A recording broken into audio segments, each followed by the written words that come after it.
Estamos aquí compartiendo con las diferentes instituciones, apoyando esta campaña de UNFPA, un aliado estratégico para el Ministerio de la Niñez y la Adolescencia, en la cual estamos en conmemoración al Día de la Juventud, celebrando, ¿verdad? Y dando el mensaje del rol protagónico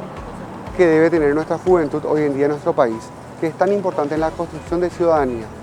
y más aún teniendo en cuenta que muchos